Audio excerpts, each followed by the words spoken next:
El día 3 y 4 de abril, en el Aeropuerto Nacional Perales, el vigilante de seguridad permitió el ingreso a 51 vehículos y dos motocicletas particulares para participar en carreras automovilísticas denominadas piques. El procesado actuó con conocimiento previo y pues facilitó el acceso de los vehículos y sus conductores e informó a sus compañeros de labores que se trataba de un evento autorizado. El procesado manipuló 6 cámaras de vigilancia para evitar la grabación de la actividad ilícita enfocando puntos muertos. En primera instancia se absuelve el procesado ya que este pudo haberse sido un instrumento por otra persona debido a que no se pudo probar el actuar doloso y se generó una duda que se debe favorecer al procesado. En segunda instancia, el procesado se le condena como autor de la conducta delictiva de ocultamiento, alteración o destrucción del elemento material probatorio. Y por último, ya se interpone la impugnación especial por el defensor del procesado.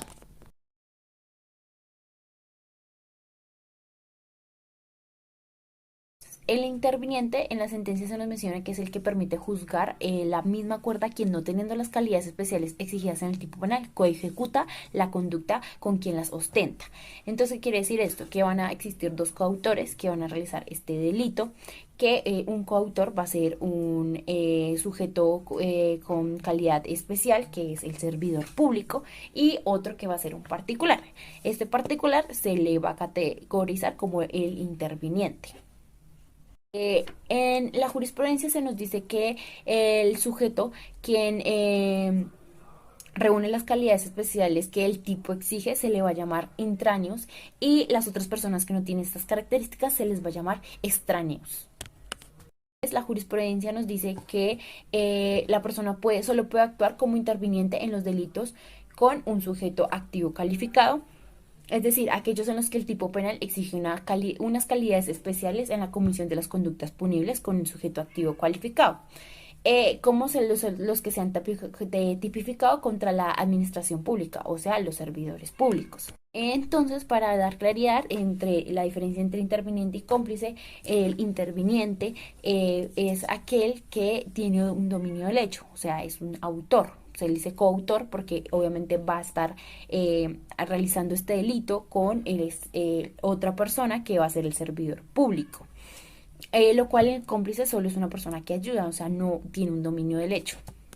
El cómplice es quien coopera a la ejecución del hecho delictivo con actos anteriores o simultáneos, pero sin tener el dominio del hecho.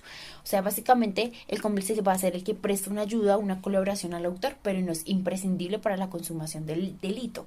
En este caso, el vigilante, si no le hubiera permitido el acceso a estas personas pudieron haber entrado sin necesidad de tener la ayuda del vigilante.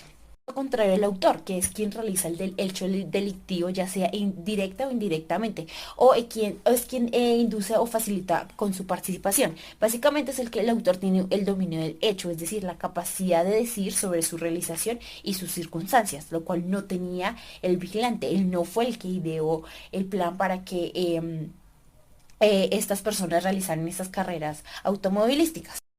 Uno de los puntos que se discute en la sentencia es si realmente el procesado cometió el delito de ocultamiento, alteración o destrucción del elemento material probatorio, la cual pues se concluye que realmente no había un riesgo jurídicamente relevante debido a que el procesado solo manipuló los ángulos y el enfoque de la cámara, en el cual nunca grabó la actividad ilícita, por lo tanto no había material probatorio. Esta descripción hace que no se encaje en este tipo penal, por lo tanto él no comete este delito. Continúo con la aplicación dogmática que le da la Corte a la sentencia SP 083 de 2023. Es el análisis y la interpretación de los principios, las normas y las jurisprudencias que sustentan el fallo. La Corte aplica e interpreta el ordenamiento jurídico colombiano para resolver el caso sometido a su conocimiento, teniendo en cuenta aspectos como la congruencia entre la acusación y la sentencia, la legalidad de las pruebas, la presunción de inocencia, la proporcionalidad de la pena de la sentencia. Bueno, tenemos que esta sentencia es una decisión judicial que resuelve la impugnación especial presentada por el señor defensor del señor vigilante, quien fue condenado por los delitos de peculado por uso en calidad de cómplice y de ocultamiento, alteración o destrucción de elemento material probatorio en condición de autor.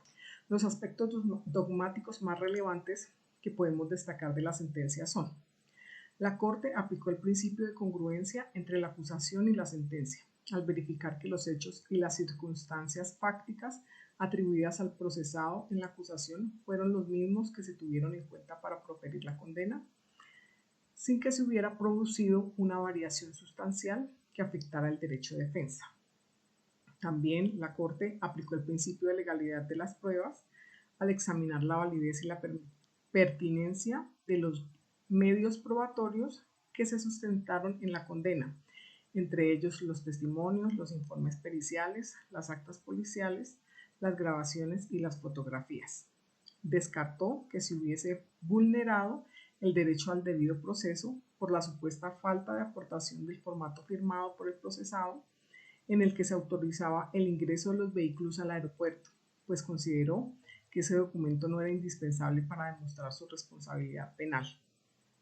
La Corte además aplicó el principio de presunción de inocencia al evaluar si existía prueba suficiente y razonable para desvirtuarla. Concluyó que había prueba suficiente y razonable, pues se demostró que el procesado tenía conocimiento previo del evento ilegal, que facilitó el ingreso de los vehículos y sus conductores al aeropuerto, que informó a sus compañeros que se trataba de un evento autorizado y que manipuló las cámaras de seguridad para evitar la grabación del mismo. La Corte aplicó el principio de proporcionalidad de la pena, al determinar si la sanción impuesta al procesado era adecuada y justa. Confirmó la pena impuesta por el tribunal, consistente en 48 meses de prisión y multa equivalente a 66.66 salarios mínimos legales mensuales vigentes para cada uno de los delitos. Consideró además que la pena era proporcional, pues se tuvo en cuenta la gravedad y la modalidad de los delitos, así como las circunstancias personales del procesado. Ya para terminar, estos son algunos ejemplos de cómo la sentencia aplica e interpreta el ordenamiento jurídico colombiano para resolver el caso sometido a su conocimiento. Según la sentencia, el señor vigilante fue juzgado como autor del delito de ocultamiento, alteración o destrucción de elemento material probatorio y como cómplice del delito de peculado por uso. La Corte consideró que el procesado actuó con dolo, es decir, con conocimiento y voluntad de cometer los hechos punibles. Además señaló que el procesado no se acogió a ningún mecanismo de justicia transicional y restaurativa que le permitiera obtener una rebaja de pena o una suspensión condicional de la misma. Esta sentencia casa parcialmente la decisión tribunal, condenándole por el delito de peculado por uso y revocándole el delito de ocultamiento, alteración o destrucción del elemento material probatorio, al considerar que esta conducta, que consiste en la manipulación de los ángulos y enfoques de la cámara de seguridad, no constituye este delito, sino se le atribuye una colaboración directa y eficaz que corresponde al delito de peculado por uso.